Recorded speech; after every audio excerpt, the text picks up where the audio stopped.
Hey guys, tonight we begin not with a philosopher or a mathematician, but with a bunch of frostbitten maniacs who thought the North Atlantic was a casual commute, the Vikings. So before you get comfortable, take a moment to like the video and subscribe, but only if you genuinely enjoy what I do here. And let me know in the comments where you're tuning in from and what time it is for you.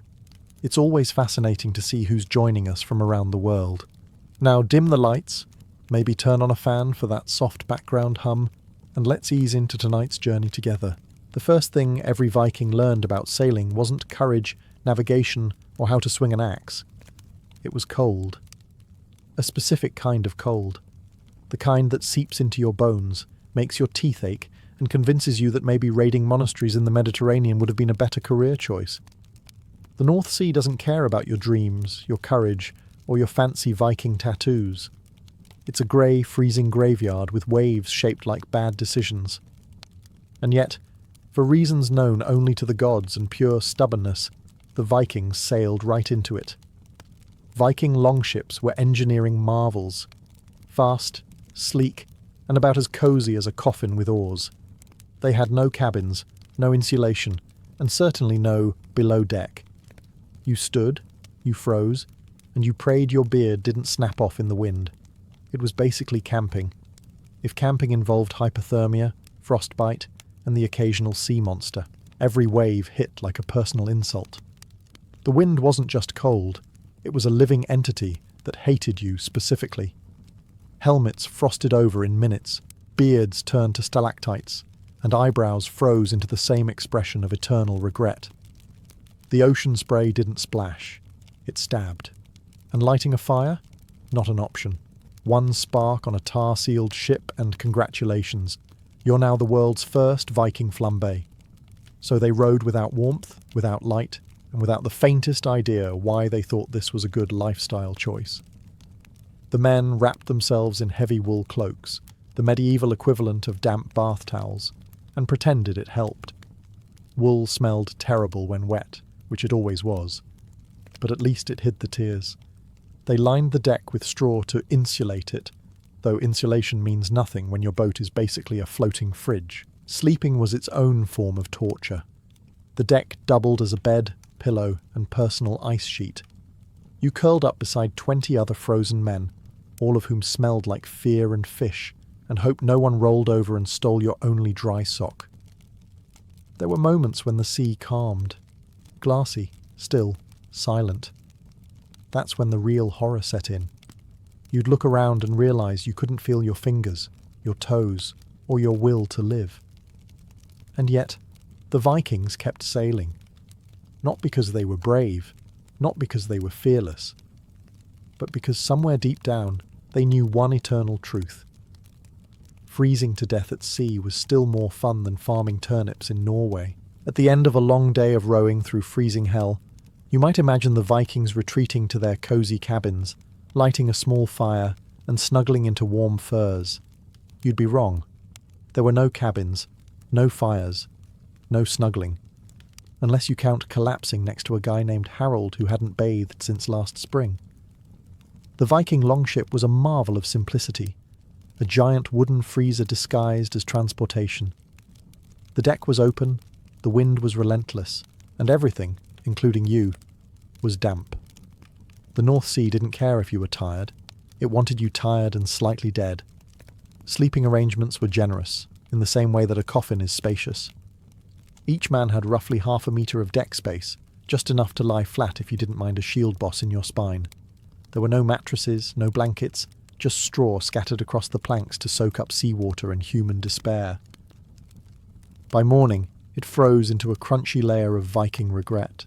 Their beds were their cloaks. Thick wool, always wet, always smelling faintly of goat and defeat. Some used sheepskins or furs, but those froze solid too, turning every nap into an archaeological experiment in discomfort. You didn't lie down to rest. You negotiated with frostbite. The trick to staying alive was layering. Vikings wrapped themselves like human onions. Wool tunics, cloaks, and sometimes an extra pelt if they'd raided someone wealthier and warmer. But no matter how many layers they wore, the cold always found a way in. like an uninvited guest who brought pneumonia to dinner. To make things worse, sleeping near the edge of the ship meant catching the occasional splash of salt water right to the face. Sleeping in the middle meant being trampled by the morning rowing shift. There was no good spot, only slightly less horrible options. And yet, they somehow slept. Not comfortably, not warmly, but out of sheer exhaustion.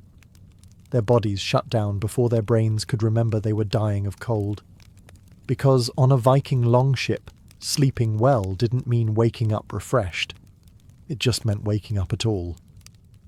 When your entire ship is made of wood, tar, and Viking ego, you tend to develop a healthy respect for fire. One misplaced spark and congratulations. You've invented the world's first floating bonfire. So instead of lighting campfires on deck like normal lunatics, Vikings used something more subtle, smouldering embers.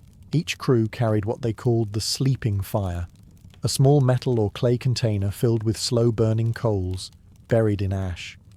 It didn't flame, it just glowed quietly, like the last shred of hope on a winter morning.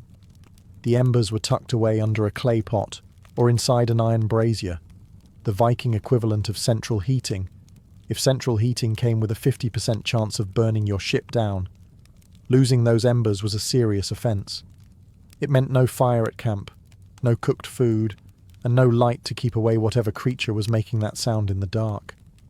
A good crewman could keep coals alive for days, blowing gently into the ash when the glow started to fade. You weren't just rowing a ship, you were babysitting a fire. At night, men would gather around the brazier, palms out, eyes half shut, pretending it was warm. The truth? It wasn't. The thing gave off less heat than a dying candle, but it was symbolic, a reminder that somewhere in this frozen purgatory, fire still existed. The embers weren't for cooking. Nobody risked that. Meals were eaten cold or smoked long before departure. The brazier's job was purely psychological, a flicker of civilization in a world made entirely of wet wood and despair. Occasionally, the brazier would tip over in rough seas, filling the air with sparks. This was followed by several minutes of screaming, frantic stomping, and heartfelt prayers to every god in the Norse pantheon. Miraculously, most of them lived, which only reinforced the Viking belief that Odin personally protected idiots. So no, they didn't heat their ships with roaring fires or clever engineering. They kept a tiny ember alive, the most fragile, inconvenient warmth imaginable. And somehow, it was enough, because that's what Vikings did best. Take something small, dangerous, and barely working, and call it innovation. Vikings called it the sleeping fire, a poetic name for something that mostly refused to cooperate. It wasn't a flame but a smoulder, a slow, stubborn glow hidden under layers of ash. A tiny ember, small enough to cradle in your hands and important enough to fight over. It was fire in hibernation, and like every Viking on that ship, it was one bad gust away from giving up completely. The ember box was treated like a holy relic. Losing it meant humiliation, starvation, and another long night pretending to enjoy frozen fish. Crews guarded it the way modern people guard phone batteries. Obsessive, panicked, and with a deep sense of existential dependence. If the fire died, morale sank with it, because when your gods live in the sky and your feet live in ice water, that little glow feels like the only proof you're still alive. Each morning, someone was assigned to check the ember box. The unlucky soul would crouch over it, blow gently, and hope the coals still breathed. If they didn't, congratulations. You just became the least popular man on the ship. There were no redos. You'd have to make new fire from scratch, using flint, steel, and what little will to live remained. Doing that with frozen fingers and a moving deck was roughly as easy as building IKEA furniture in a hurricane. When the ship finally reached land, the sleeping fire was awakened again, stirred, fed, and coaxed into life. The crew gathered around like it was a returning god. They'd roast meat, dry clothes, and sit in blissful silence, all pretending they hadn't spent the last week arguing with a piece of metal and ash. Some sagas describe the Ember Keeper as a sacred role, others as a punishment. Either way, it was stressful. You weren't just carrying warmth, you were carrying everyone's sanity in a jar. Drop it, and you'd wish the sea had taken you first. So no. The Vikings didn't have fireplaces or heating systems. They had one half-dead ember rattling in a clay box, and the faith of men too cold to question why. The fire slept, but it dreamed of better owners. When it came to clothing, Vikings had one rule. If it keeps you alive, it's fashion. Forget elegance. This was survival couture. The North Sea didn't care if you looked heroic. It cared whether your internal organs froze before breakfast. Every Viking outfit started with wool, thick, itchy, and perpetually damp. Wool tunics, wool trousers, wool socks, and wool cloaks. They lived inside a mobile sheep. It trapped air for warmth, absorbed water like a sponge, and smelled like a wet farm animal, because it was one. Vikings didn't mind. The smell kept both frostbite and personal space at bay. Over that came animal hides, deer, bear, seal, reindeer. Basically anything that had once moved faster than a Viking with a club. The hides were heavy and stiff, but they blocked the wind. Furs lined cloaks and hoods, forming what scholars now call the Viking sauna aesthetic. It was functional layering centuries before the North Face figured it out. The goal was simple. Create as many barriers between your skin and the apocalypse as possible. Some warriors even wore multiple tunics, not for style, but because they hadn't discovered laundry yet. Boots were a whole other story. Viking footwear was more concept than comfort. Leather bound with cords, stuffed with dry grass or moss for insulation. It worked surprisingly well, until the grass froze, turning every step into a game of how much pain can you hide while pretending to be fearless? Colours. Muted. Brown, grey, maybe a little red if you just raided someone with taste. Dyes were expensive and unnecessary. Nobody cared about fashion critique when your eyebrows were frozen together. Jewellery, though. That was their one indulgence. Rings, brooches, armbands, all gleaming under frost. If you were freezing to death, you might as well look rich doing it. And while the sagas paint them as rugged gods of war, most Vikings probably looked like sleep-deprived lumberjacks wrapped in roadkill. Their outfits dripped seawater, sweat, and animal fat. And somehow that still wasn't the worst smell on the ship. But their layered madness worked. The wind could cut, the sea could bite, and the gods could mock. But the Vikings stayed alive. Uncomfortable, yes. Unwashed, certainly. But alive, which, in the North Sea, was about as fashionable as it got. If there was one body part the Vikings truly feared losing to the cold, it was their feet. Fingers were optional. You could still swing a sword with a few missing. But toes, that was serious. No one wants to raid Paris with feet that snap like stale breadsticks. The human foot wasn't designed for the North Sea. It was designed for walking on dirt, not standing in frozen puddles on a wooden deck, while your commander shouts poetry about honour. Viking ships were constantly soaked, sea spray, melting ice, and the tears of men who realised this was their job. The result? Frostbite as a lifestyle. To fight it, they invented Viking socks. Not wool, not cotton, but grass. Dried sedge or moss, packed inside their shoes like organic insulation. You'd stuff your boots full, squish your feet in, and hope it stayed dry for more than 10 minutes. It rarely did, but at least it gave the illusion that you were doing something productive while freezing to death. The shoes themselves were simple leather wraps, more foot suggestion than footwear.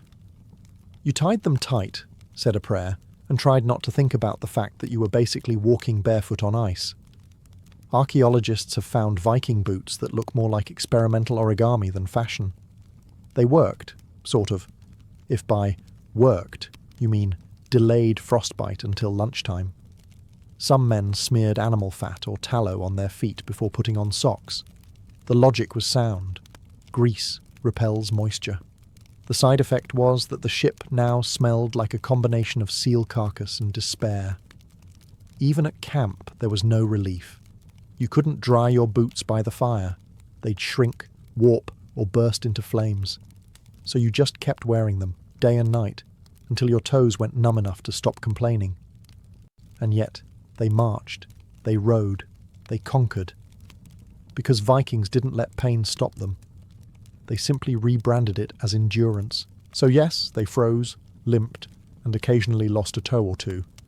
But they also crossed oceans with nothing but grass in their boots, which, in fairness, is still better insulation than whatever's inside your motivational gym shoes. At first glance, a Viking longship looks sleek, elegant, and powerful, the very image of naval supremacy. Then you realise it's also basically a wooden popsicle stick with oars. It had beauty, yes, but comfort? Absolutely not. Calling it home was like calling a coffin a compact apartment. Still, the longship was a masterpiece of practical design.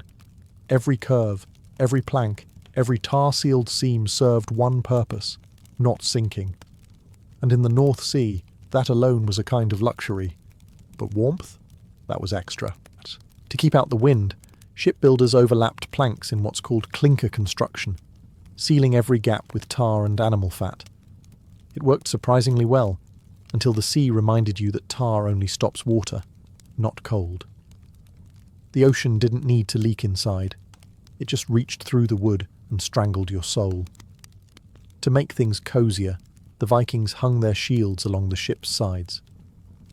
The sagas tell us this was for defence, but let's be honest, half the time it was to block wind from freezing their eyeballs. Those circular shields turned the ship into a kind of mobile windbreak, a floating burrito of misery wrapped in wood and frost.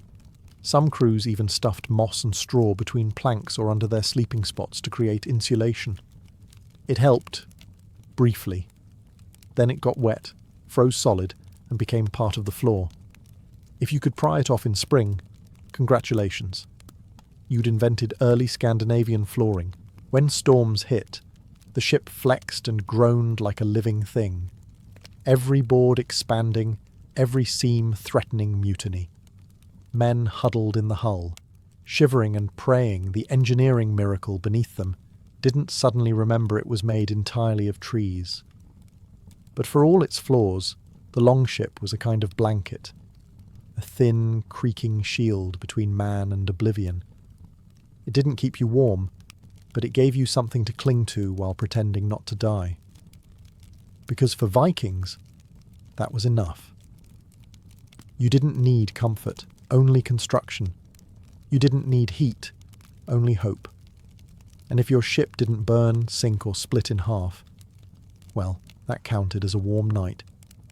At some point, probably halfway through their third frostbite, the Vikings decided they deserved shelter.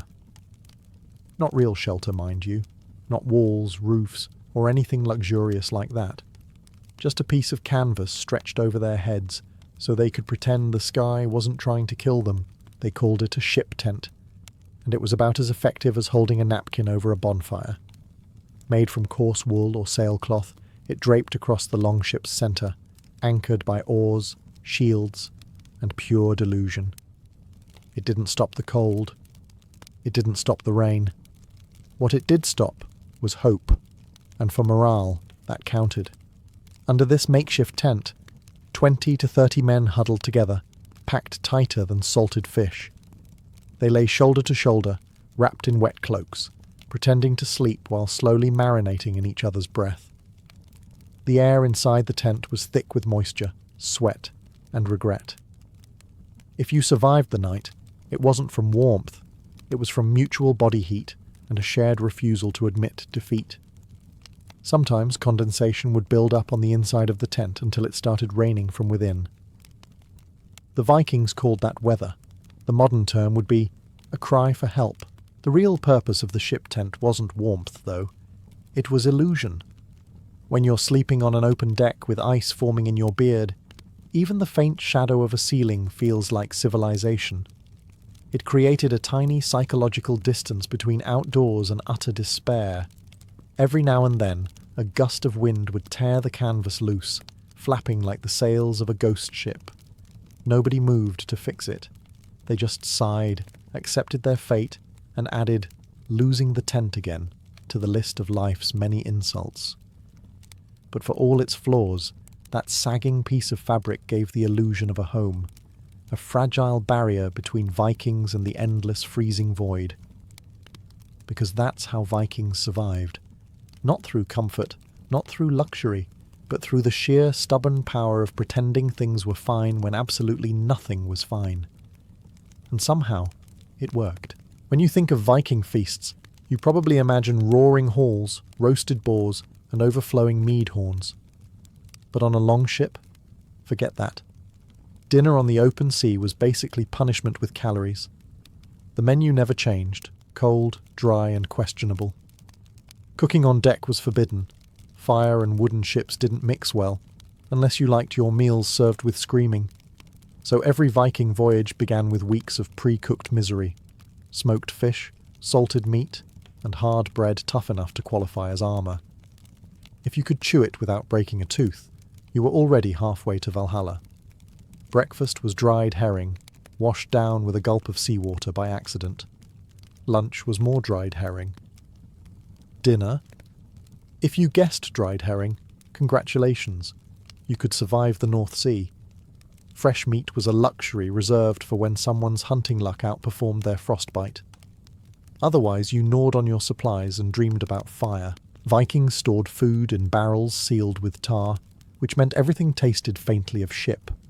Butter, cheese, grain, all lovingly infused with that signature, seaworthy flavour.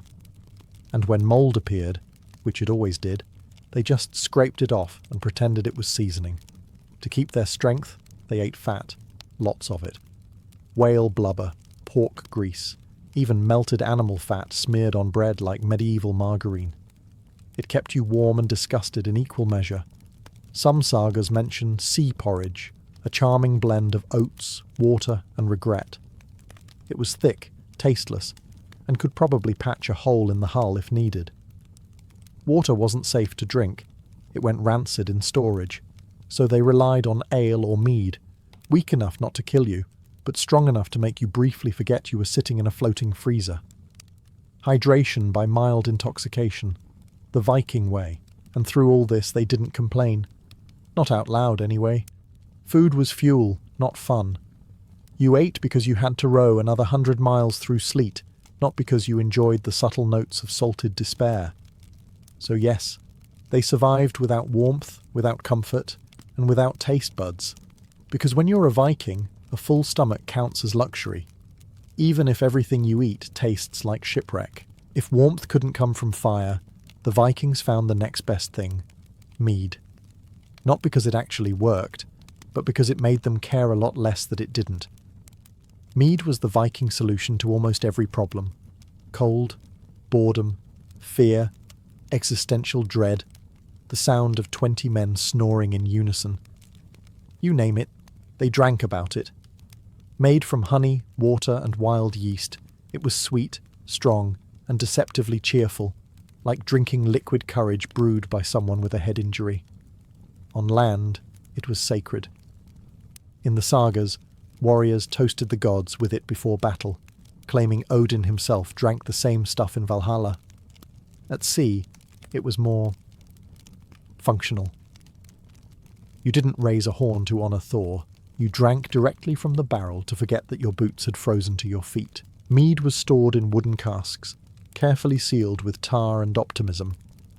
Over time, it picked up a distinct flavour, which as historians speak for, tasted like the inside of a Viking. It wasn't about taste anyway. It was about pretending that the warmth in your chest wasn't just your body giving up. There's a popular myth that alcohol warms you up. The Vikings believed it completely. In truth, it just widened your blood vessels, tricking you into thinking you weren't freezing. It's the same kind of warming that happens right before frostbite. But try telling that to a crew of half-frozen berserkers with mugs in hand. They didn't care. Science hadn't been invented yet. A few cups in, morale rose. Men sang louder, laughed harder, and suddenly the blizzard didn't seem so bad. They'd shout about glory, honour, and occasionally fall overboard. If the sea gods were merciful, they floated. If not, well, At least they died warm inside. By morning, the hangovers were heroic. Salt wind, pounding heads, dry mouths, the Viking trinity of regret. And yet, the moment the next barrel opened, they forgot all about it. Because when the world is frozen and the gods are silent, a cup of mead isn't just a drink. It's a tiny rebellion against the cold. Warmth may be an illusion, but it's one the Vikings happily drank to. When all else failed, when the fire was gone, the mead was empty and the cold had crawled into their souls, the Vikings turned to the oldest heat source known to humankind, each other. Yes, that's right. Viking survival strategy number 4 was the ancient Scandinavian art of, please don't die next to me, I need your body heat. On longships, personal space didn't exist. It was everyone's warmth, or everyone's funeral. At night, the crew lay shoulder to shoulder beneath their damp wool cloaks, forming one large collective disappointment. The sagas call this ship brothers. Archaeologists call it necessary. Modern people would probably call it trauma bonding. Either way, it worked. Each man was both heater and heated. If one rolled over, the others froze. If someone got up to pee, 10 curses followed him. There was no privacy, just a tangle of limbs, fur, and existential crisis. By dawn, you couldn't tell where one Viking ended and another began, physically or emotionally. To outsiders, it might sound strange. To Vikings, it was Tuesday. Warmth was warmth, dignity be damned. They weren't cuddling for affection. They were cuddling for thermodynamics. The only thing more awkward than the situation was explaining it afterward. Even their clothing worked in pairs. One man's cloak draped over both bodies, trapping air like an early medieval sleeping bag.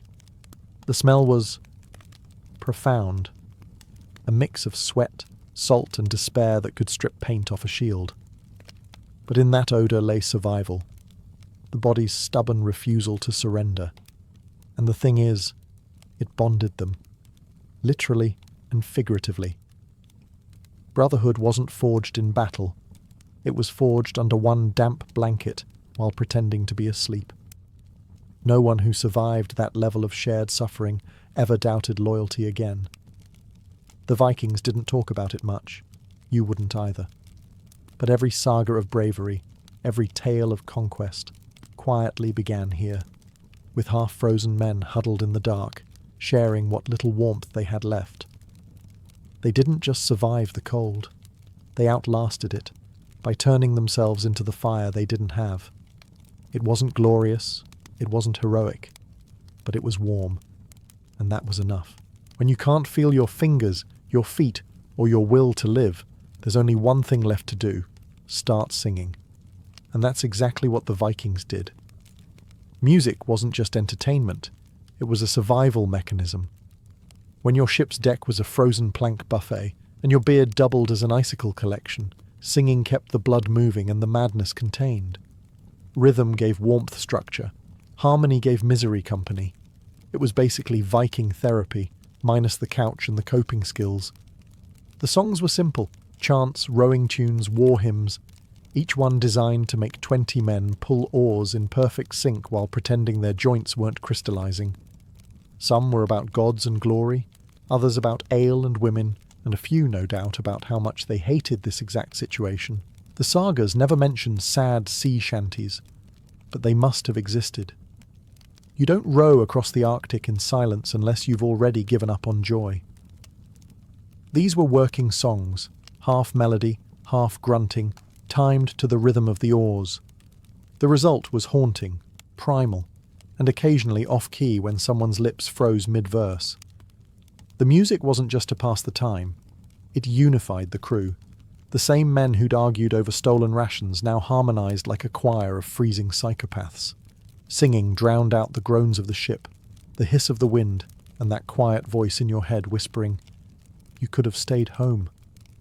And when the storms hit, when the sea howled and the sky turned black, they sang louder. Not because it helped, but because it made them feel like they had a say in the matter. There's something beautifully stupid about humans shouting into nature's chaos. A sound that says, if I'm going down, I'm doing it in key. Some say the gods heard those songs. Maybe they did. Or maybe the sound just got lost in the wind. But for the Vikings, that didn't matter. Singing kept the frost at bay, if only in spirit. Because in a world where warmth was a luxury, defiance was the next best thing. And nothing defies the cold quite like a Viking chorus screaming into the storm. For a people who worshipped gods that literally hurled lightning bolts, the Vikings had one very unheroic fear. Fire. Not the poetic, candlelit kind. The real kind. The kind that turns your ship, your home, and your entire crew into a floating Viking barbecue. Fire was warmth, yes, but it was also treachery. You could trust ice. Ice killed you slowly, politely. Fire.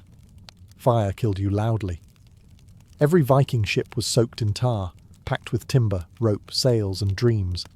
Basically everything on the Norse version of a what not to set on fire list. That's why longships never carried open flames. No torches, no bonfires, no romantic candlelight dinners for 2 warriors and a goat.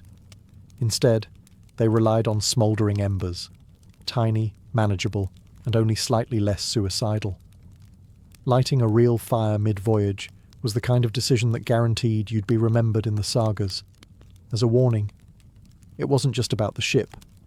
Fire was sacred. Back home, it lived in the hearth, tended by women, protected by gods, and treated with a reverence modern people usually reserve for Wi-Fi. The hearth fire was the centre of life, cooking, warmth, protection. Extinguishing it was a spiritual offence, like deleting your family's history. At sea, though, the flame belonged to no one. It became wild, dangerous, a god unchained. The Vikings respected that. They feared it. They carried it in small ember boxes, whispering prayers as if to say, "Behave yourself, or we all die." Ironically, their funeral rituals involved the one thing they avoided most. A warrior's final voyage was often a ship burning, the famous pyre on water. Death was the only time a Viking willingly set a ship on fire, because at that point, insurance premiums didn't matter. To the living, the flame was chaos. To the dead, it was release. The same element that doomed a careless sailor was the one that carried heroes to Valhalla. So yes, they feared fire, but they also worshipped it. Because in true Viking logic, if something can destroy you completely, it's probably sacred. And if it kills you quickly, well, that's just good efficiency. If the Vikings had one true religion, it wasn't Odin, Thor, or Freya. It was suffering. The Norse gods got the temples, but pain got the devotion. Endurance wasn't just a virtue, it was a lifestyle. If you complained, you weren't a Viking. You were an inconvenience. In Scandinavia, comfort was suspicious. Warmth made you soft, softness made you weak, and weakness made you French. So from childhood, Vikings were taught that hardship builds character, and by adulthood, they had enough character to survive freezing gales and emotionally repressed friendships. The sagas glorified it. He sailed through snow, they'd boast, bare-armed and laughing. What they didn't mention was that he was probably laughing because the nerves in his skin had died an hour ago. Pain was proof of strength. Cold was proof of masculinity. A Viking wasn't truly alive until something was trying to kill him. Their gods reflected that. Odin sacrificed an eye for wisdom. Tyr lost a hand to a wolf. Even Balder, the god of beauty, was murdered for plot development. To suffer and smile through it. That was divine. The gods didn't bless comfort. They blessed endurance. So the Vikings embraced the cold the way monks embrace silence, with grim enthusiasm and a complete lack of alternatives. They romanticized hardship because it was all they had. Every frostbitten voyage became an act of worship. Every storm endured was a sermon. When the wind howled, they howled back. When the sea froze, they pushed through. When the gods ignored them, they shrugged. They were used to that. Suffering didn't mean the gods had abandoned you. It meant they were paying attention. Modern people chase comfort like it's salvation. Heated homes, soft beds, 12 kinds of tea. A Viking would call that witchcraft. They didn't measure happiness in luxury. They measured it in how long you could keep rowing without crying. And maybe, in some twisted way, they were right. Because while most civilizations prayed for safety, the Vikings prayed for resilience, the strength to face the cold and grin back at it. They didn't just endure the elements, they became them. And if that's not religion, nothing is. So after all the ice, wind, hunger, and questionable life choices, how did the Vikings keep warm without fire? The short answer, they didn't. The long answer, they cheated death through sheer arrogance. For the Vikings, warmth wasn't something you had, it was something you became. They turned endurance into energy, suffering into swagger, and cold into character. They didn't need comfort, they needed challenge. Fire was for weaklings. Frostbite was just proof you'd been somewhere worth bragging about. They wrapped themselves in furs, cloaks, and denial, then called it resilience. They huddled under damp canvas and sang into the wind as if defiance itself generated heat. Maybe it did. Maybe that's why they survived while softer men stayed home, writing poetry about warmer climates. What they lacked in temperature, they made up for in conviction. Their hearts were furnaces, powered by pride, hunger, and an unwavering belief that they were the toughest people alive. And honestly, they were. You try rowing through Arctic storms in a glorified canoe wearing wet wool underwear. They didn't need warmth to live. They needed purpose. Every gust of wind, every frozen wave, every miserable night on the open sea reminded them who they were. People too stubborn to die properly. To freeze quietly was cowardice. To keep rowing was heroism. To make it home was a miracle. And when they finally reached land, blistered, half-frozen, half-drunk, they didn't curse the cold. They thanked it. The sea had tested them, and they'd survived again. In their minds, the gods hadn't spared them out of mercy. They'd spared them because no one else could take their place. That's the strange beauty of Viking warmth. It wasn't in fires or furs. It was in spirit. In their songs, in their courage, in the way they laughed while nature tried to kill them for sport. Because when your world is ice and iron, true warmth isn't around you. It's inside you, stubborn, blazing, and utterly unkillable. And that's how the Vikings conquered the cold. Not by escaping it, but by becoming colder than the cold itself.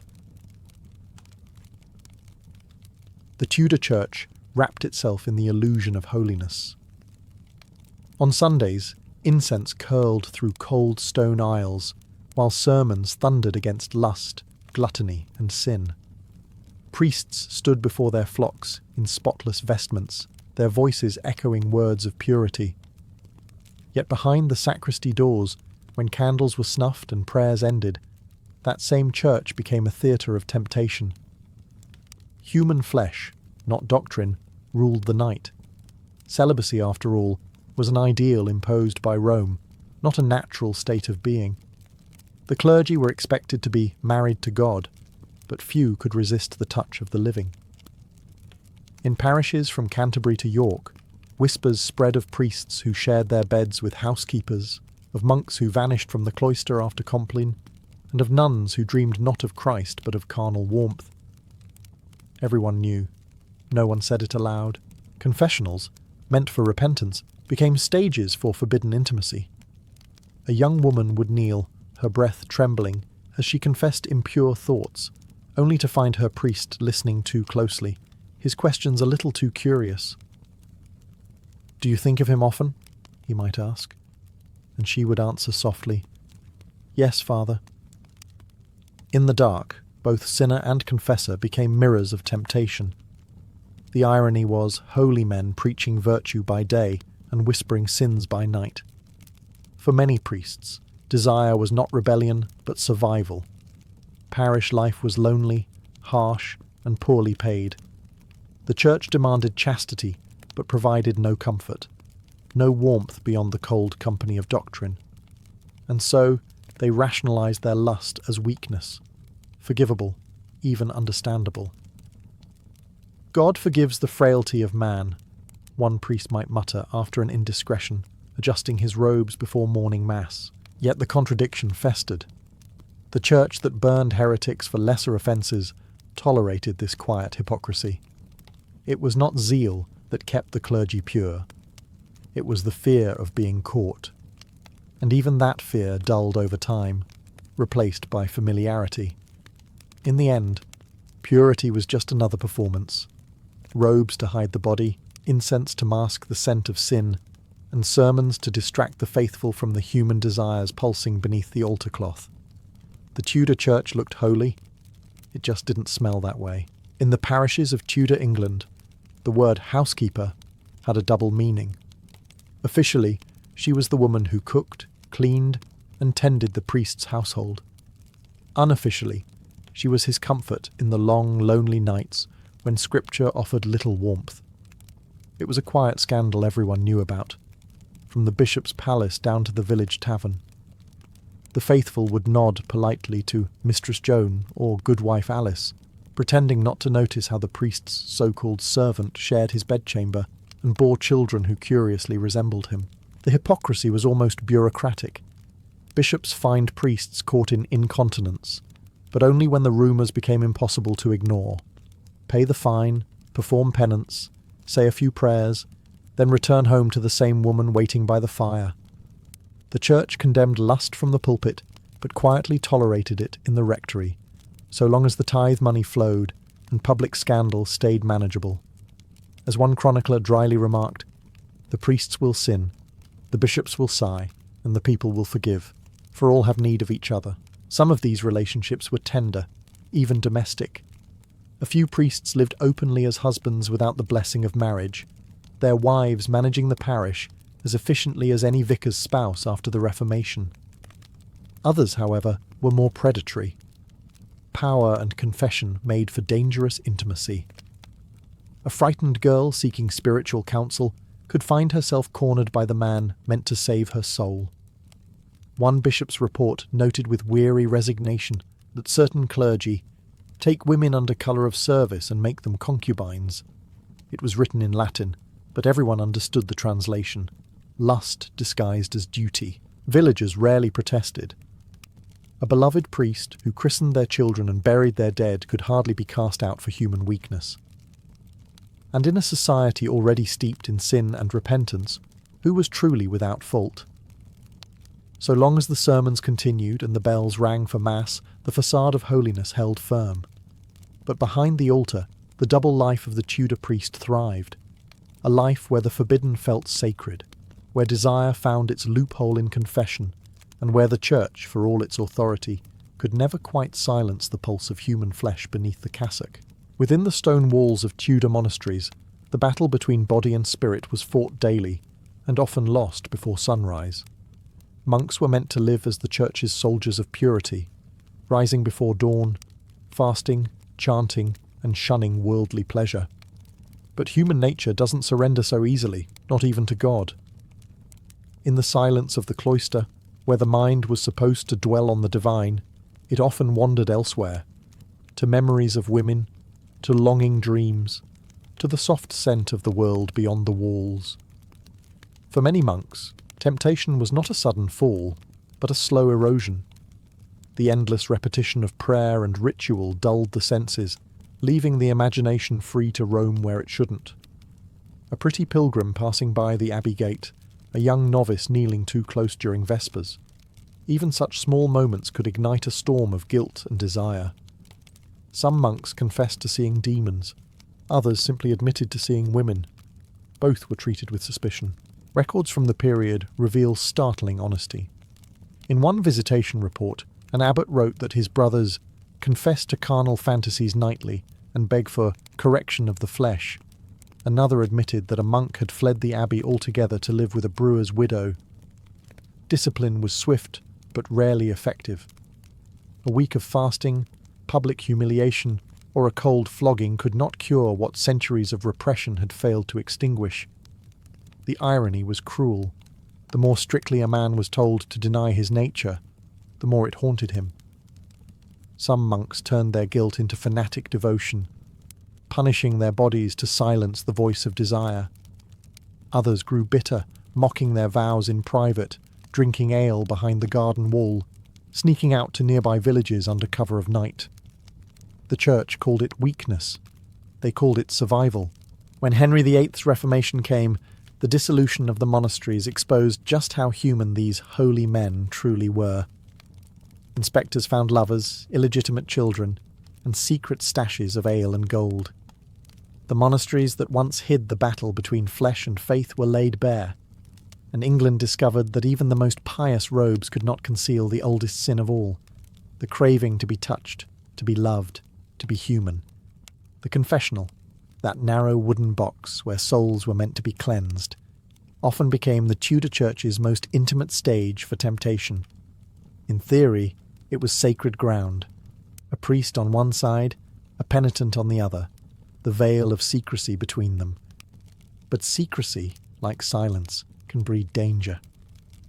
The boundary between spiritual guidance and personal curiosity was perilously thin, and many priests, already burdened by their own forbidden urges, crossed it far too easily. A confession could begin innocently enough. A young woman whispered that she had impure thoughts about a man, perhaps her husband's friend, or perhaps the priest himself. The priest would press for details, insisting that full honesty was needed for absolution. Her cheeks would flush as she obeyed, unaware that each word she spoke fanned the priest's own forbidden imagination. He might counsel her to pray for purity, or he might linger on the memory long after she left, clutching his rosary like a lifeline against desire. There are accounts of confessors who took advantage of this sacred privacy. Some used their position to manipulate frightened women, promising forgiveness in exchange for favours that could never be spoken aloud. Others convinced themselves they were helping, that understanding sin required experiencing it. It was self-delusion in holy language, lust wearing a halo. Bishops occasionally received complaints, but most were buried with a sigh. The sin was too common, the system too fragile to expose it. Even for the innocent, confession could be torment. Priests trained to extract sin from every soul found that the greatest battlefield was their own mind. Listening to hundreds of whispered temptations, their imaginations became crowded with sin they hadn't committed, but now couldn't stop picturing. One chronicler wrote that priests emerged from the confessional more inflamed than the sinners they absolved, and yet this ritual continued, unquestioned. The faithful still knelt, the priests still listened, and behind the screen, human weakness met divine expectation. The confessional was meant to erase sin, but for many Tudor clergymen it simply recycled it, turning shame into longing, and longing into guilt again. It was a perfect circle of hypocrisy, spinning endlessly under the Church's silent blessing.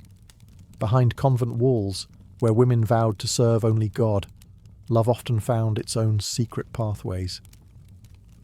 Tudor nuns were meant to be brides of Christ, chaste, obedient, and detached from the world.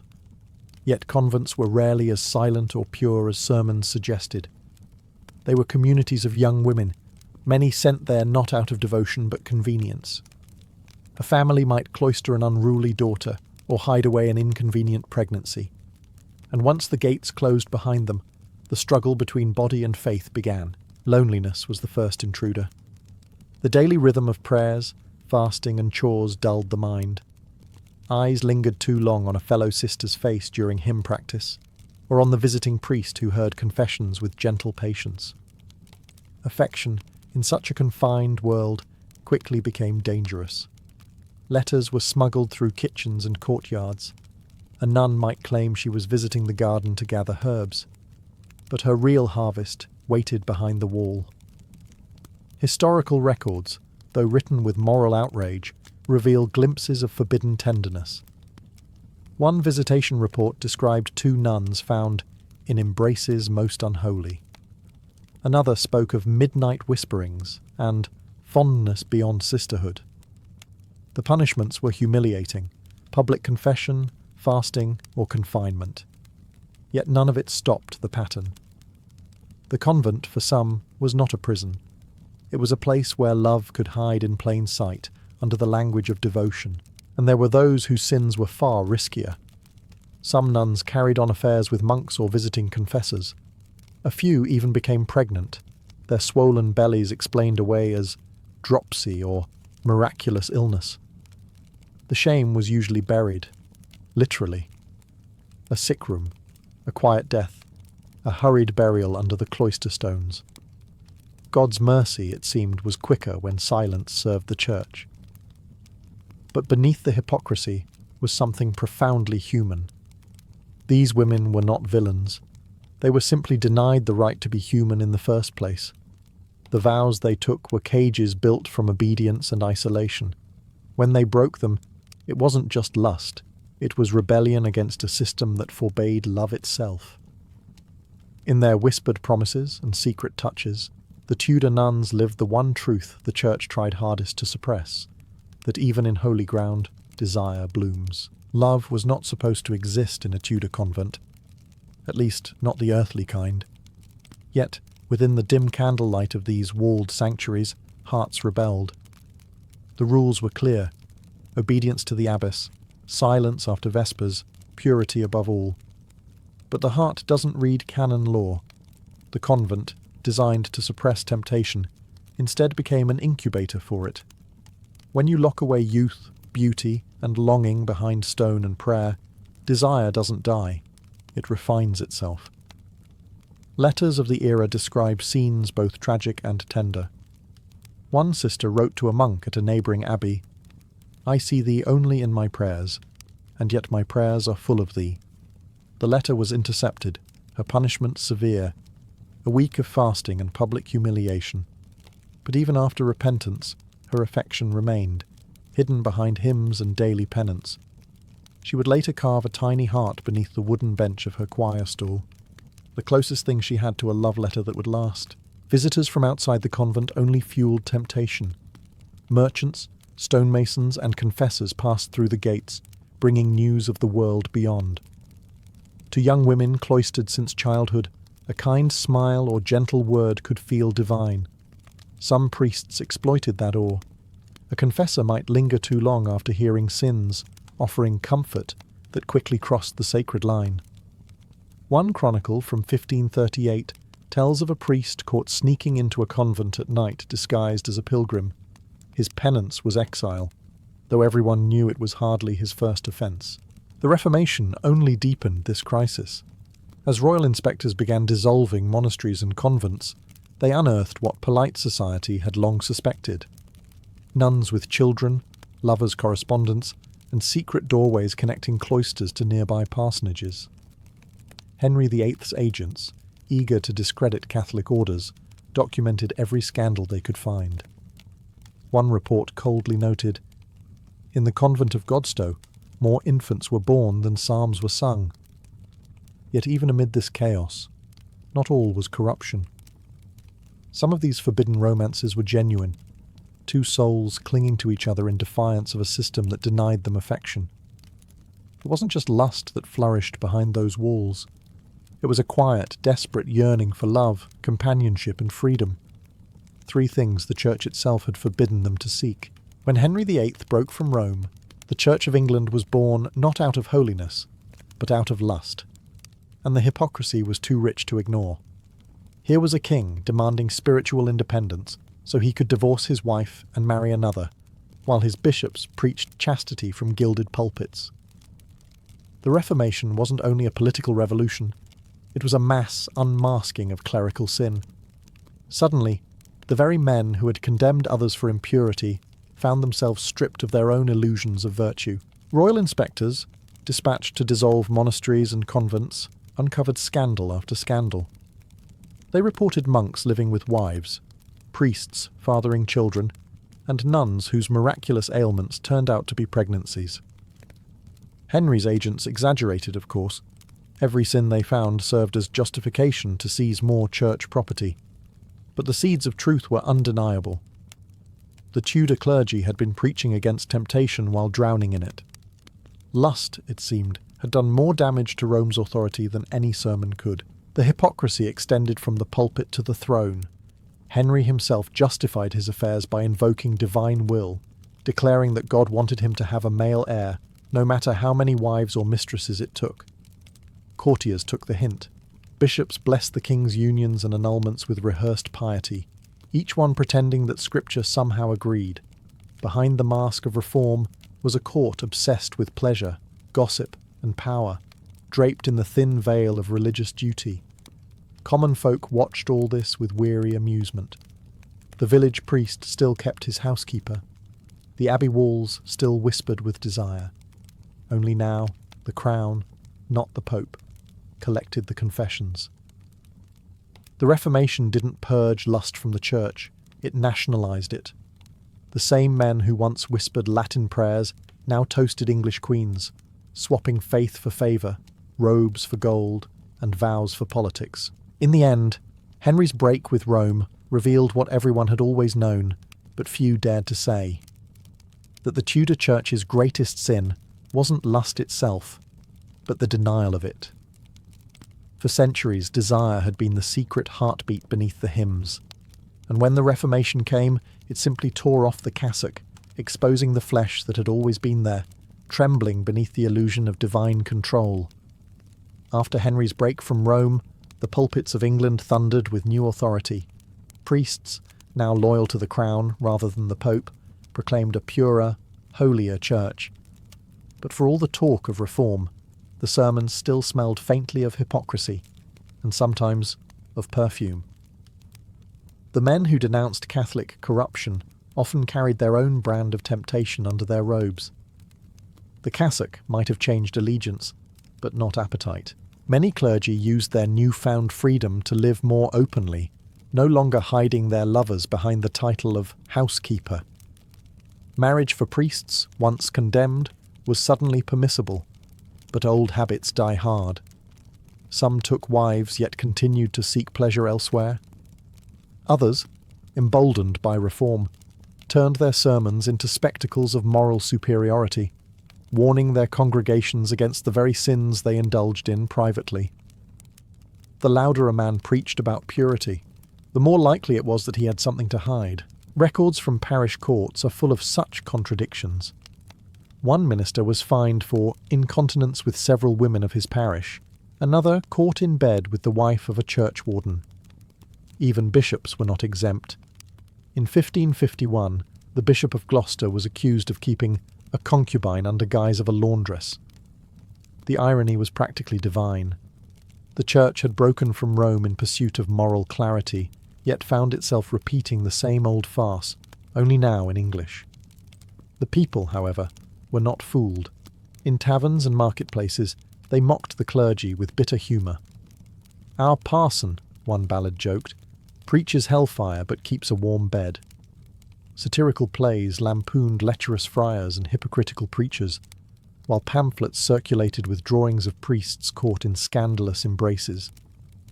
The Reformation, meant to cleanse the faith, had instead turned sin into entertainment, and still the Church endured, its priests forgiven, its followers resigned. Desire had proven stronger than dogma, more enduring than any decree. Even as sermons thundered about temptation, the pulpit itself became a monument to it. For beneath every moral command was a confession unspoken, that holiness and hunger were never enemies, only uneasy companions. The Tudor Church had not eradicated lust. It had simply learned to preach over it, louder, longer, and with better lighting. By the late Tudor years, lust and holiness had learned to coexist, awkwardly but inevitably. The Church had changed its robes, rewritten its prayers, and buried its scandals beneath new laws, yet human nature refused to obey theology. Behind every sermon on purity still lingered the ghost of temptation. Even the most righteous clergyman, standing before his flock in candlelit sanctity, carried within him the same conflict that haunted monks, priests, and nuns before him. The pull between the flesh and the faith. The irony was almost poetic.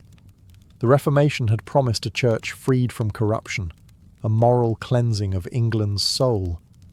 But in truth, it only shifted the sin from confessionals to courts, from monasteries to royal chambers. Lust had not been defeated. It had been redistributed. The crown married and remarried, Courtiers traded favours in bedrooms as easily as in council halls, and priests continued to wrestle with the very desires they condemned. The Tudor age, so obsessed with sin, was paradoxically one of its most fertile breeding grounds. Yet this conflict gave the era its peculiar humanity. The Tudor clergy, for all their hypocrisy, reflected the same contradictions found in every believer. They wanted to be pure, but they also wanted to be loved. They preached eternal salvation, but they longed for mortal warmth. The robes and rituals could disguise desire, but they could not erase it. And so the Church, in all its grandeur and guilt, became a mirror of England itself, proud, pious, and perpetually tempted. When the final Tudor monarch, Elizabeth I, ascended the throne, she embodied this balance perfectly. The Virgin Queen ruled a nation drenched in gossip about her lovers. Her court sparkled with poetry and passion. Her priests preached restraint, while musicians sang of longing. Holiness had become theatre, and the audience adored every act. In the end, the hidden lusts of the Tudor Church were not just sins, they were symptoms of being human. Beneath the hymns, beneath the robes, beneath the fear of eternal fire, beat the same unyielding truth. That desire, however forbidden, was part of creation itself. And though priests might burn for it, kings reform for it, and the faithful confess it. Lust remained England's truest religion, the one faith the Tudor Church could never fully exorcise. Long before the roar of engines or the clang of railways, the ancient Silk Road pulsed with the slow, rhythmic shuffle of camel hooves. It was not one single road, but a sprawling network, a web of dirt and dust stretching from the great cities of China to the glittering ports of the Mediterranean. Silk, jade, and spices travelled west. Gold, glass, and stories flowed east. But none of it could have happened without one vital invention, the Caravanserais, the fortress of the traveller. Imagine trudging for days through the Gobi Desert. The wind bites, your lips crack, and the sand swallows every sound. Then, on the horizon, you see it. Thick stone walls rising from the emptiness, a torch-lit gate promising food, safety, and company. To step inside a caravanserai was to step out of danger. For the merchant, it was sanctuary. For the monk, it was a place to preach. For the spy, it was a chance to listen. Each caravanserai was more than a rest stop. It was a world condensed within walls. Built a day's journey apart, roughly 30 to 40 kilometres, they formed the vertebrae of the Silk Road's spine. The architecture spoke of both function and culture. Heavy gates to withstand raids, inner courtyards wide enough for caravans, fountains to wash off desert dust, and prayer halls for weary souls. Guards watched the gates, while stable hands tended to camels and horses, their bells chiming softly through the night. But what made these places extraordinary was not the architecture. It was the humanity that filled them. Persian poets traded verses with Chinese scholars. Turkish nomads haggled with Venetian merchants over bolts of silk. Languages collided, religions mingled, and recipes, maps, and rumours passed from mouth to mouth. The Caravanserai was a crossroad of civilizations, part inn, part market, part university, and part whisper network. Here, globalization was born not from ambition, but from necessity, from the shared struggle of surviving deserts, mountains, and men. The Silk Road's treasures shimmered not just in gold and silk, but in the ideas carried from one firelit courtyard to another. Every caravanserai was a heart, beating quietly, faithfully, keeping the lifeblood of the ancient world flowing between east and west. Each caravanserai stood like a defiant island in a sea of dust, a fortress of hospitality amid endless wilderness. From Anatolia to Persia, from the steppes of Samarkand to the oases of China's Taklamakan desert, these roadside inns were built with the same purpose, to protect life and commerce. No matter where a traveller came from, the sight of high walls and a heavy wooden gate meant safety, warmth, and a meal that wasn't dried camel jerky. Architecturally, caravanserais were feats of ingenuity. Most had a single massive gate that closed at sunset. Once shut, no one entered or left until dawn. Inside lay a wide courtyard where merchants unloaded goods, bales of silk, spices in clay jars, sacks of saffron, and cages filled with parrots from India or falcons from Arabia. Along the walls were rows of arched chambers, some used as sleeping quarters, others as stables. A central fountain or well provided water for both men and beasts, its sound mingling with the clatter of hooves and the murmur of dozens of languages. The design reflected both practicality and power. Caravanserais along Persian routes were often fortified, doubling as military outposts. In Ottoman lands, sultans commissioned massive stone khans that looked more like castles than inns, symbols of royal protection over trade. Even the Mongols, masters of the open plain, built way stations where silk caravans could rest under guard, knowing that peace on the road meant profit for all. But beyond walls and gates, the atmosphere inside was electric. Nightfall transformed each caravanserai into a miniature city. Merchants compared prices by torchlight, musicians strummed lutes, and storytellers recited epics of kings and gods to an audience of traders half asleep on rugs. Here, a Chinese Buddhist might share tea with an Armenian jeweler, while a Persian poet debated scripture with a Syrian monk. Languages collided, and with them, ideas, artistic, religious, scientific. These inns were more than structures, they were engines of civilization. Every caravanserai was a spark in the great web of human exchange, a node connecting worlds that would otherwise never meet. Behind those thick, dust-stained walls, globalization wasn't a modern concept. It was nightly routine, fueled by spice, story, and survival. Before dawn, the caravan stirred. Bells jingled, camels groaned, and men shouted in a dozen languages as torches flickered against the caravanserai's inner walls. The merchants of the Silk Road were the lifeblood of this ancient highway, a restless fraternity of traders, dreamers, and gamblers who risked everything for the promise of profit and prestige. They came from everywhere: China, India, Persia, Arabia, and the Mediterranean. Some carried silk and porcelain, others sold glass, wool, or gold. What united them was not faith or origin, but the endless road itself. A typical caravan could include hundreds of animals and dozens of men. Camels were the ships of the desert, patient, smelly, and indispensable. Horses carried couriers, donkeys hauled smaller loads, and guards rode at the flanks with curved sabres glinting in the sunrise. Each merchant had a role. The leader, or caravanbashi, set the pace and managed disputes. Scribes recorded transactions in careful ink, and cooks prepared flatbread, stew, and dried fruit to feed the company. To travel the Silk Road was to live as one organism, bound by trade and trust. Within the safety of a caravanserai, rival traders might share a meal, swap stories, or strike a bargain that would ripple across continents. A Persian spice dealer might sell cardamom to an Italian merchant, who would later carry it by ship to Venice, where nobles would sprinkle it on their feasts as a symbol of wealth. A Chinese silk master might trade bolts of embroidered fabric for Arabian glassware, delicate, shimmering, and coveted back home. In this way, entire economies depended on these nightly exchanges under foreign stars. But travel was perilous. Bandits stalked the mountain passes, sandstorms swallowed entire convoys, and illness struck without warning. Caravanserais were the fragile link between survival and oblivion. To reach one by nightfall was a victory. To miss it was to gamble with death. And so, every merchant's map was inked, not only with routes, but with names of inns, havens that offered protection, warmth, and rumour. For these traders, the road was more than commerce. It was destiny. They were the arteries of the ancient world, carrying goods, gossip, and gods across deserts and empires.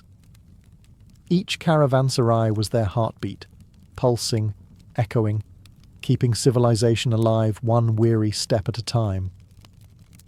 If the desert was silent, the caravanserai was its opposite, a storm of voices, laughter, and rumour echoing through the night. By day, it was a fortress. By night, a parliament of the world.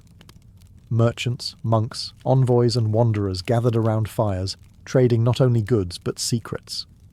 A caravanserai was a marketplace of information, where the fates of empires could be whispered over a bowl of lentil stew.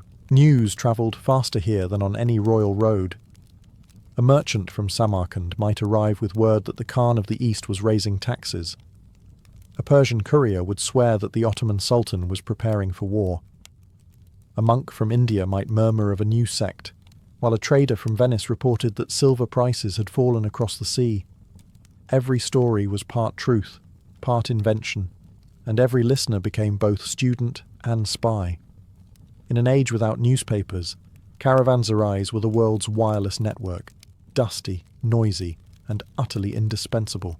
The gossip didn't stop with politics. There were tales of bandits and ghosts that haunted certain passes, of lost caravans swallowed by dunes, of kings who paid in pearls, and emperors who collected mechanical birds. These stories drifted west with the merchants and east with the monks, mixing with legend until rumour became history. Even myths had mileage. A traveller could leave China hearing of dragons, and arrive in Persia believing they'd been spotted. For many, the gossip was more valuable than the trade itself. Monks learned of distant shrines and relics. Explorers gathered hints of new lands.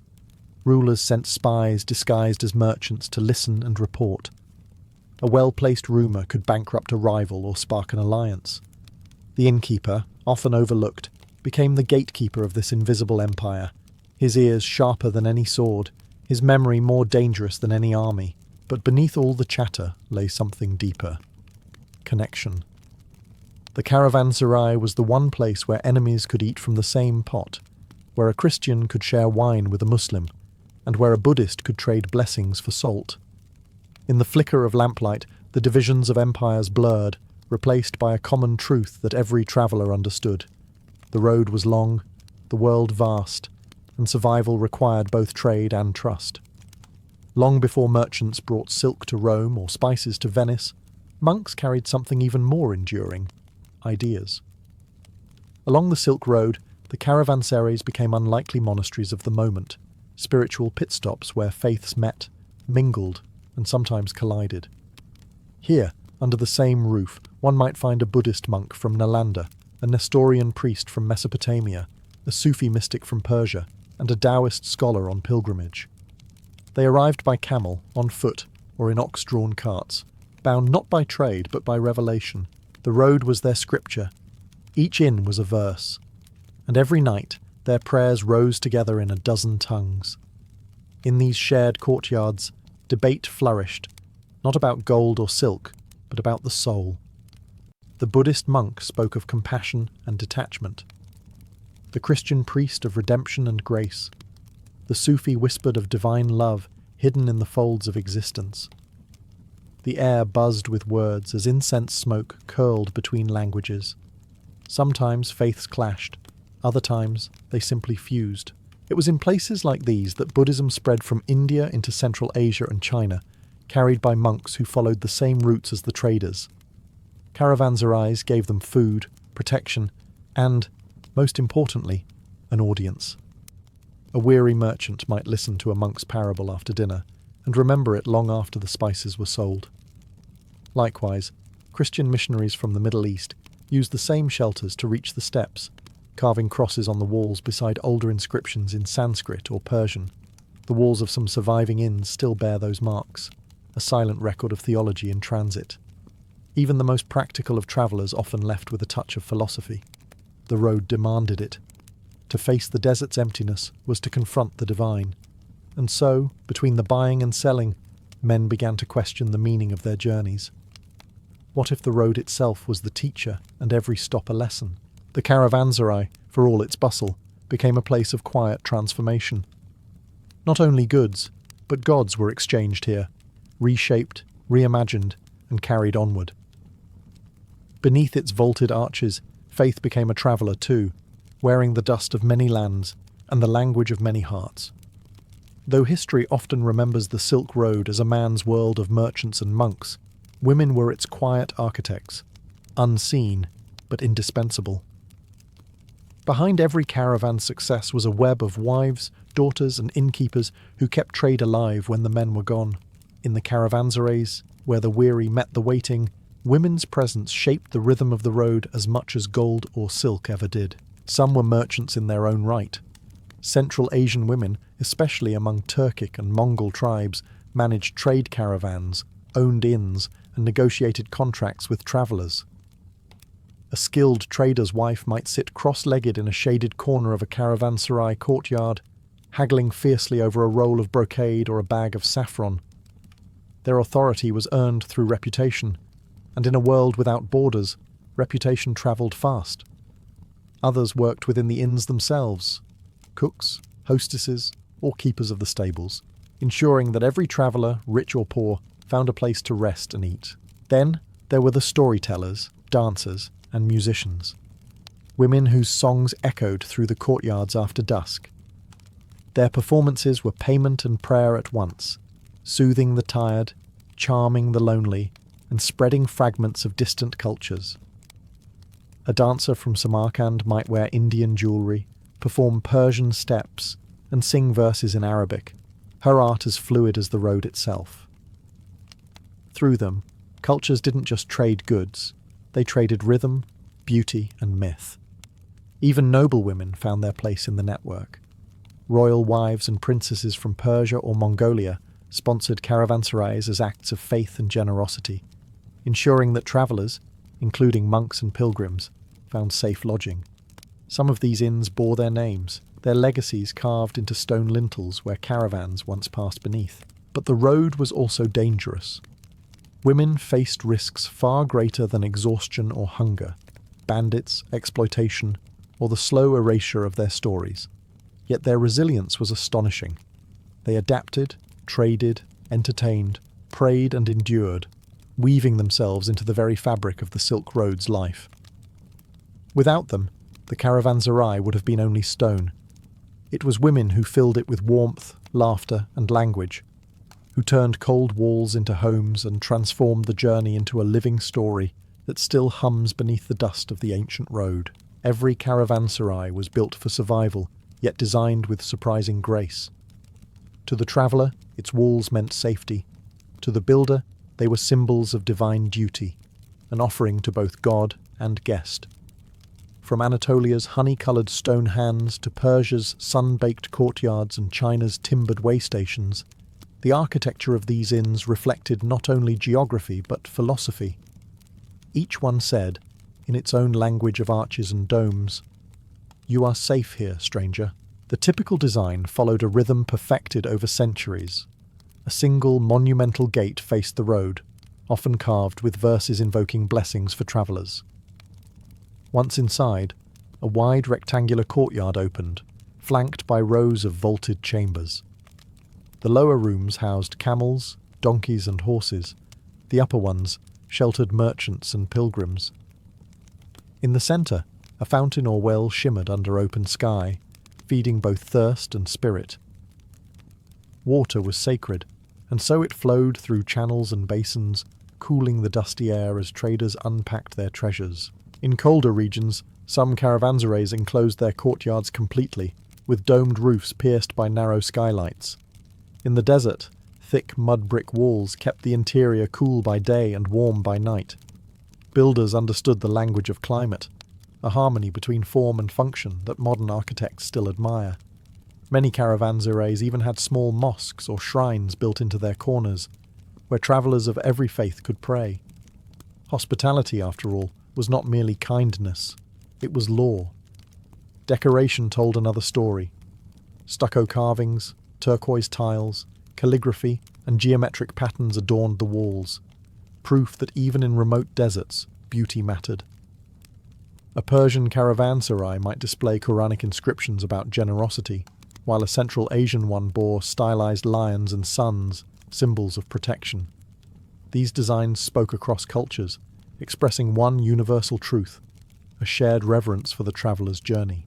But perhaps the greatest artistry was invisible, the feeling of arrival. After days of heat, hunger and uncertainty, stepping into the cool shade of a caravanserai was like stepping into civilization itself. It was more than a building, it was a promise.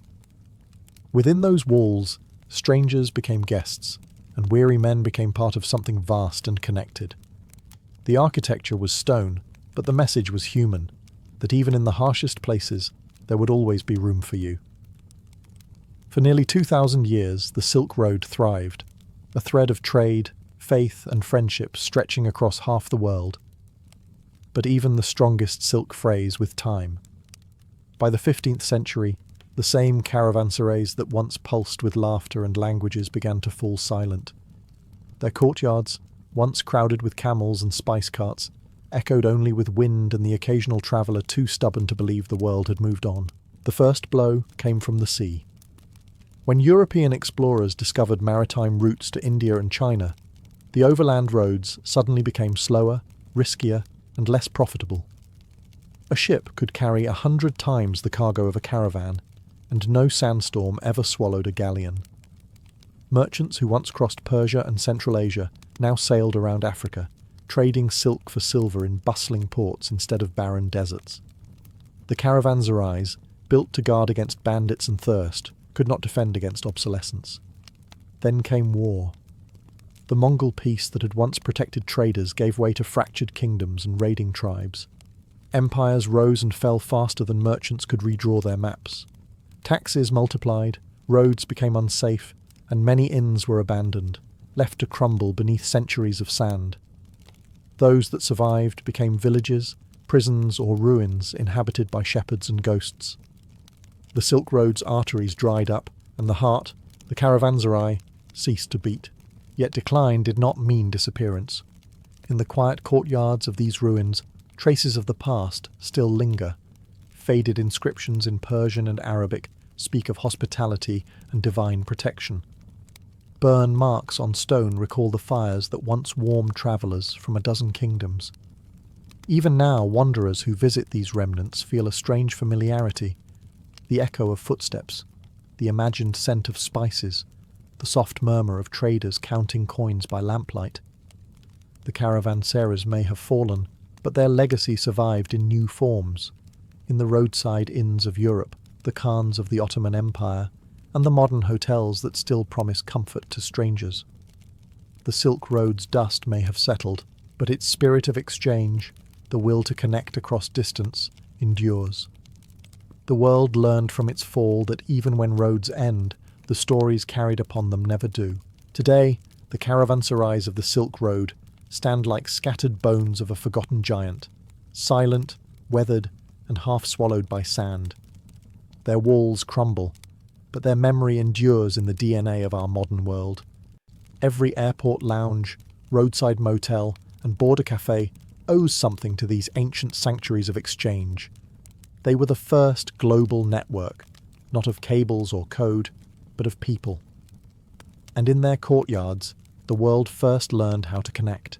Step into one of these ruins today, perhaps along the dusty plains of Uzbekistan or the red hills of Iran, and you'll feel it, that strange pulse of history. You can almost hear the faint jangle of camel bells, smell the spice of cardamom and sweat, and catch the ghostly laughter of merchants from lands that no longer exist. The stone may be broken, but the idea, the radical ancient belief in hospitality and curiosity, remains intact. Civilization itself was carried not by armies, but by travellers who shared a meal with strangers. Modern archaeologists call the caravanserai an infrastructure of globalization. But it was far more intimate than that.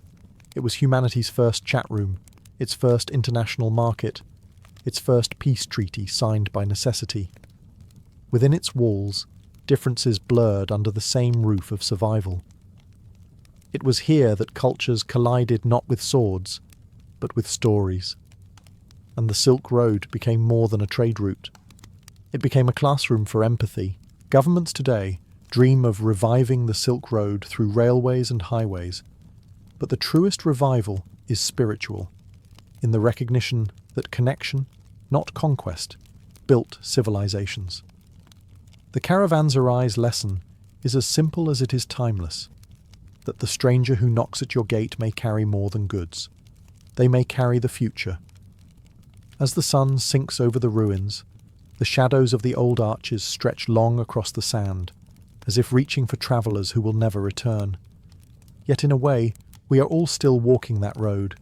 Every message sent, every journey taken, every trade made across oceans and screens. The Silk Road never truly vanished. It simply changed form. The Caravanserais lives on, in every welcome, every exchange, and every shared fire between strangers under the same eternal sky. In the summer of 1325, a 21-year-old law student from Tangier packed his saddlebags, mounted his horse, and rode east, alone. His name was Abu Abdullah Muhammad ibn Battuta, and he claimed he was setting out for Mecca to complete the pilgrimage every Muslim must make at least once in life. But what began as a holy duty would turn into the most extraordinary journey of the medieval world, one that would carry him across Africa, Arabia, Persia, India, and even China. Over nearly 30 years, he would travel more than 75,000 miles, a distance no known explorer before him had ever matched. Ibn Battuta's world was vast yet connected, stitched together by the golden threads of Islamic trade routes and hospitality.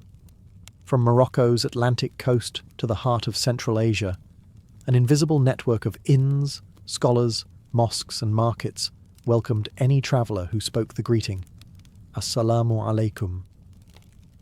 Wherever he went, the faith that united this world guaranteed him shelter, safety, and often opportunity. The son of a family of judges, Ibn Battuta knew how to read, write, and argue the law, skills that would open many doors before him.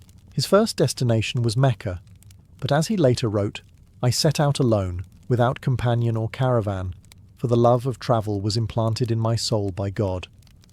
He joined merchant caravans across North Africa, endured thirst and illness, and narrowly escaped Bedouin raids.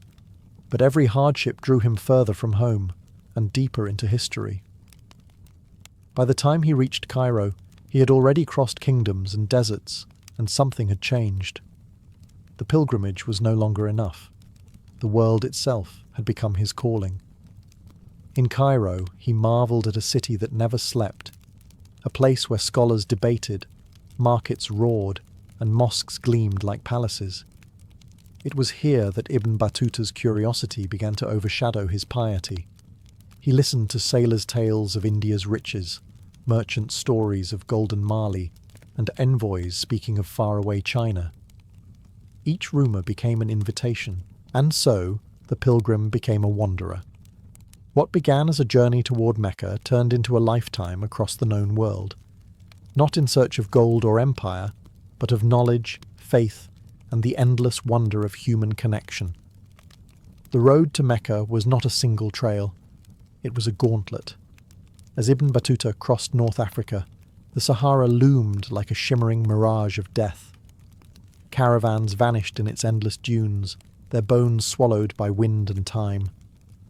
To survive meant discipline, faith, and luck. Three things Ibn Battuta would come to depend on for the rest of his life. He travelled first through Algeria and Tunisia, sleeping in mosques or with Sufi scholars who offered shelter to any pilgrim bound for the holy city. The desert was vast but not empty. Along its arteries pulsed a steady rhythm of trade and faith. Camel trains carrying salt, gold and silks, dervishes spinning in prayer at roadside shrines, merchants whispering verses from the Quran before setting out at dawn. In this world, religion was both compass and currency. A man who prayed was a man to be trusted. Still, danger was constant. Sandstorms struck without warning, turning daylight into chaos. Thieves stalked lonely paths, waiting for the sound of bells or hooves. Ibn Battuta's small group was once ambushed near the Libyan frontier. He survived only by hiding beneath a dead camel until nightfall. In his later writings, he would call such moments tests of endurance sent by God.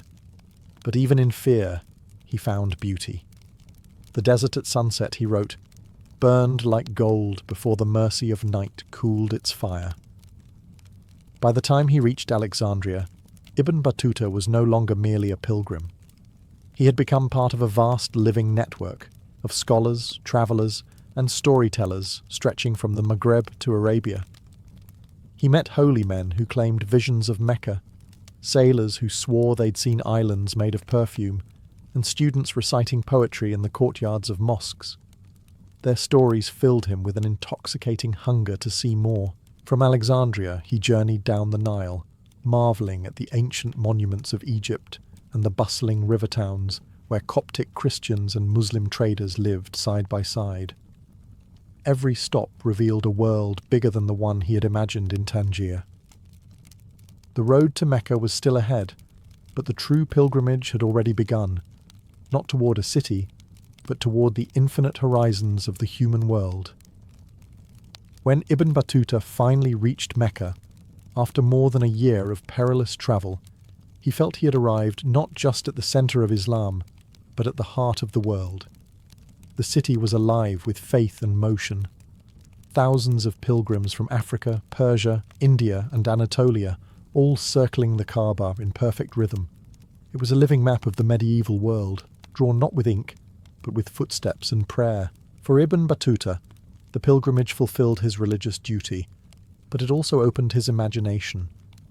Mecca was more than a sacred city. It was a crossroads. Merchants traded silk beside spices.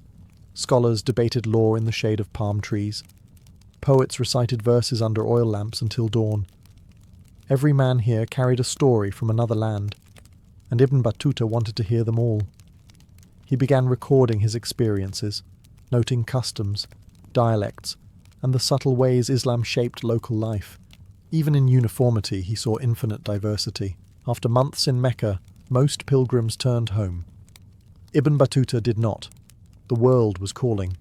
He joined caravans heading north toward Iraq and Persia, determined to see the lands of ancient empires. His journey took him through the fertile plains of Mesopotamia, where the ruins of Babylon lay buried beneath dust, and onward to Baghdad, a city still glowing with the memory of the Abbasid caliphs. Though the Mongols had sacked it less than a century before, Baghdad remained a beacon of learning, its madrasas filled with scholars from across the Islamic world. There, Ibn Battuta met judges, philosophers, and poets, trading ideas as eagerly as merchants traded goods. His sharp intellect and deep knowledge of Islamic law earned him respect wherever he went, and soon invitations began to follow, from governors, sultans, and scholars who saw in him a rare mix of piety and curiosity. For Ibn Battuta, travel had become both worship and education. Every road was a verse in the book of creation, every stranger a teacher. Standing on the banks of the Tigris, watching the sunset shimmer over the ruins of an empire, he began to grasp his purpose. He was not merely crossing borders. He was mapping the soul of the world, one journey at a time.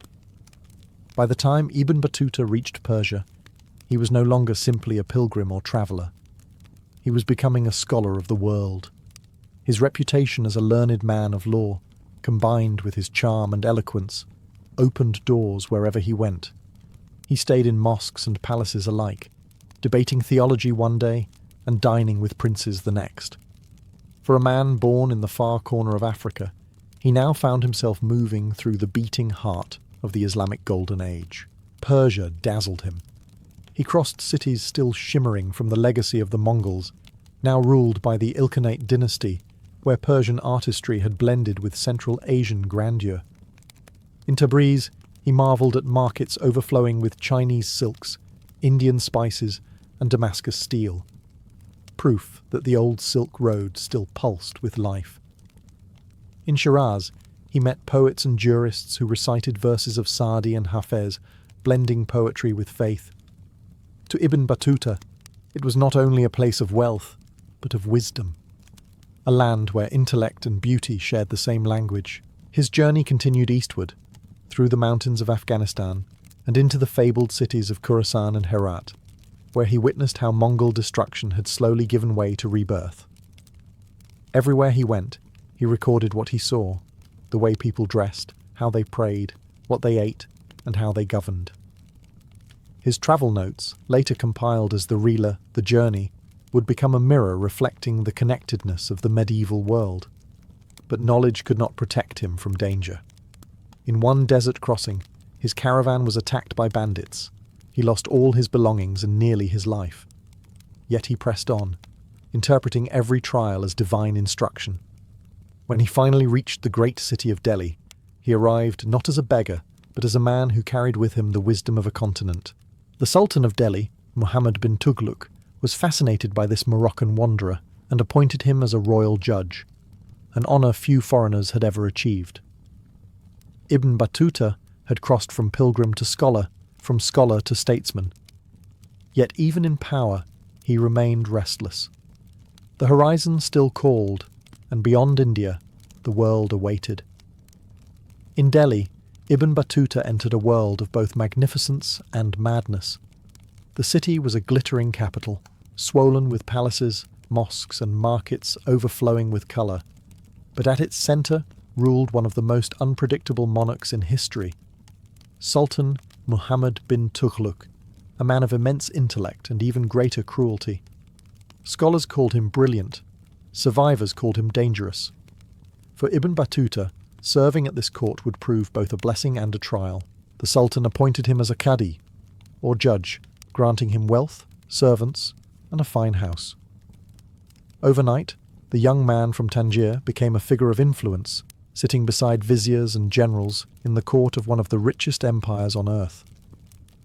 The Sultan, impressed by Ibn Battuta's knowledge of Islamic law and his gift for diplomacy, often called on him to mediate disputes or represent the court in foreign affairs.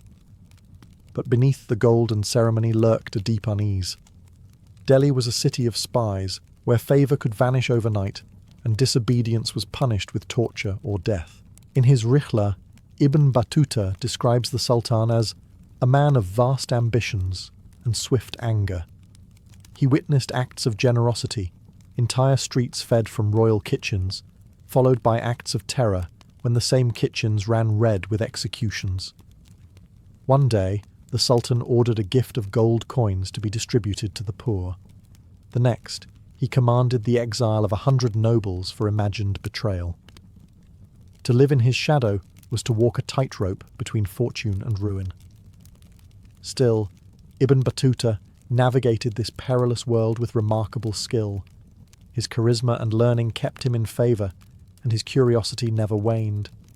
He explored Delhi's markets, observed its festivals, and recorded the mingling of Persian, Turkic, and Indian traditions that made the city unique. Yet comfort could not tame his wanderlust. The court was rich, but it was also a cage. Sensing his restlessness, the Sultan offered him a new challenge, to serve as ambassador to China. It was both an honour and a subtle dismissal. Ibn Battuta accepted eagerly. For a man born to movement, the thought of the open road was irresistible. Delhi had crowned him with prestige, but his heart still belonged to the horizon. In 1342, Ibn Battuta set out from Delhi as the Sultan's ambassador to China, leading a grand caravan of servants, scholars, and sailors. The mission was meant to strengthen trade and diplomacy between two great empires, the Delhi Sultanate and the Yuan dynasty. For Ibn Battuta, it was the perfect excuse to keep moving eastward. Yet destiny had other plans. What awaited him was not glory, but chaos. A journey through monsoon seas, mutiny, and near death. He first travelled down to the port of Calicut, on India's southwestern coast, where the air was thick with the scent of pepper and salt. The harbour teemed with ships from Arabia, Africa and China, a floating city of languages and cargo. The Indian Ocean trade routes were the highways of the medieval world, connecting East Africa to Indonesia. But they were also treacherous, ruled by wind and water. Ibn Battuta boarded a Chinese-style junk bound for the Malabar coast, and soon met the fury of the monsoon. The storm struck like judgment. Waves rose higher than minarets, and the wind howled like a beast. His fleet was torn apart. One of the ships carrying royal gifts sank with all hands, while another was seized by pirates. Ibn Battuta himself barely escaped drowning, washing ashore half dead, his clothes torn, his mission ruined. He had set out as an ambassador. Now he was a vagabond once more, yet despair never conquered him. He wrote later that every disaster was a mercy in disguise. Stranded but alive, he began again, travelling south along India's coast and then sailing to the Maldive Islands, where fate took another strange turn. The islanders, impressed by his learning, invited him to stay, and within months he was appointed chief judge. In true Ibn Battuta fashion, he also married into the royal family. For nearly 2 years, he lived amid palm trees and coral mosques, settling disputes about fishing rights and dowries instead of dynasties. But peace never suited him for long. The ocean still called, loud as a drumbeat in his soul. When he finally left the Maldives, he had lost his fortune, but regained his purpose. The storm had stripped away everything but what mattered most, the will to keep moving, wherever the horizon led. Leaving the Maldives behind, Ibn Battuta turned eastward again, this time toward the spice ports of Ceylon, modern Sri Lanka, and Southeast Asia. The sea, which had nearly claimed his life before, now became his highway. The monsoon winds carried him across a web of trade routes that connected the medieval world's greatest civilizations: Arabia, India, China, and Africa. Every port he reached was a new language, a new faith, and a new rhythm of life. He visited Ceylon, where legends said Adam himself had descended to earth, leaving his footprint atop a sacred mountain. Ibn Battuta climbed it barefoot, moved by its mix of Islamic, Hindu, and Buddhist devotion. To him, this was the proof of Islam's universality, faith adapting, blending, and surviving at the edges of the known world. In his writings, he described the island's lush forests, jeweled kings, and elephant caravans, marveling at how the tropical rain could drown the horizon in moments. From there, he sailed to the Malacca Strait, where merchants from China, Sumatra, and Arabia met to trade pepper, silk, and porcelain.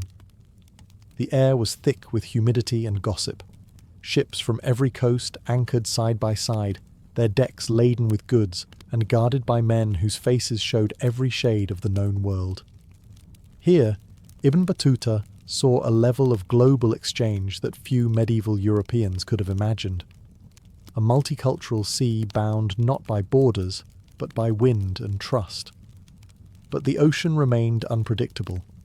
Pirates roamed the waters, storms struck without warning, and navigation relied on the stars and memory. He survived by faith and reputation. As a Qadi and holy man, he was protected by the very networks of Islam that stretched from Morocco to China. Wherever he went, there were mosques, scholars, and merchants ready to greet him with the same familiar words of peace. By now, Ibn Battuta had out-travelled nearly every man alive. What had begun as a pilgrimage had transformed into something much greater, an unending exploration of the world's diversity under the unity of faith. As his ship set sail toward China, he looked east across the horizon, the final frontier of his odyssey, where the rising sun promised both wonder and peril. In 1346, after decades on the road, Ibn Battuta finally reached China, the eastern edge of the known world. Few Muslim travellers before him had journeyed so far, and even fewer returned to tell the tale. To him, it was like stepping into another planet, ordered, immense, and astonishingly advanced. Cities stretched farther than the eye could see, rivers swarmed with boats, and markets overflowed with porcelain, silk, and spices. China was not just a land, it was a civilization that moved with clockwork precision. He entered through the southern ports of Quanzhou and Guangzhou, where Arab and Persian traders had long built thriving communities. There, mosques stood beside pagodas, and the call to prayer mingled with the clang of temple bells. To Ibn Battuta, this coexistence was proof that Islam had reached even the farthest corners of the earth. He marvelled at Chinese craftsmanship, describing their paper money, intricate bridges, and artful ships, some with multiple decks and watertight compartments, unmatched by anything in the Indian Ocean. Yet China also bewildered him. Its customs were alien, its people disciplined to the point of silence. "They have no religion of revelation," he wrote with both fascination and unease. Still, he admired their justice, their organization, and the cleanliness of their cities, qualities he compared favorably to the great capitals of the Muslim world. He visited Hangzhou, calling it the largest city under heaven, and Beijing, where the Mongol emperors ruled from vast golden halls. Everywhere he went, he found traces of the global world he had spent his life exploring. Arab merchants in the harbours, Persian doctors at court, African sailors in the docks. China was not isolated. It was connected, humming at the far end of the same network that began in Morocco. Ibn Battuta, standing in the empire of the dragon, had followed that thread to its very end. But the road, at last, had begun to tire him. His beard was grey, his body scarred by travel and time. After nearly 30 years away, the longing for home stirred stronger than his curiosity. The man who had set out to see the world's wonders had finally seen them all, and now, for the first time, he wished only to return to where his journey began. By the time Ibn Battuta turned westward, he was no longer the young pilgrim who had left Tangier 3 decades earlier. He had crossed the length of Africa and Asia, survived storms, courts, wars, and shipwrecks, and now carried the weight of the world's memory in his mind. The road home would take him through lands both familiar and changed. As he retraced his steps through India, Persia, and Syria, he saw empires that had risen and fallen since he'd first passed through. Old friends were gone, cities rebuilt, and even the deserts seemed different. The world had aged, and so had he. When he reached Mecca once more, he performed another pilgrimage, this time not out of duty but gratitude. For all the miles behind him, he knew how easily they could have ended in a grave. Afterward, he sailed to East Africa, visiting the Swahili coast, cities like Kilwa and Mogadishu, vibrant hubs of trade where Arab, African and Indian cultures intertwined. The rhythm of the markets, the scent of clove and ivory, the recitation of prayers at sunset, it all reminded him of how deeply connected the world had become through faith and exchange. Finally, sometime around 1354, Ibn Battuta returned to Morocco, to the same city where his story began. Tangier greeted him not with fanfare, but with the quiet familiarity of home. His parents had long since passed, his childhood friends were strangers, and his homeland felt smaller than his memories. But within him was an empire of experiences, sights and sounds from 4 continents, stories of kings and fishermen, deserts and oceans. At the request of the Sultan of Morocco, he dictated his memories to the scholar Ibn Juzai, creating the Rila, the journey. In its pages, Ibn Battuta preserved not just his adventures, but the pulse of the 14th century world, a global network bound by trade, hospitality, and belief. His account became a bridge between civilizations, a testament that curiosity could be as holy as prayer. He had left as a pilgrim and returned as a historian of humanity. His map was not inked with borders, but with connections, proof that in an age before compasses and colonies, one man could ride across the known world guided only by faith, courage, and the irresistible pull of the horizon.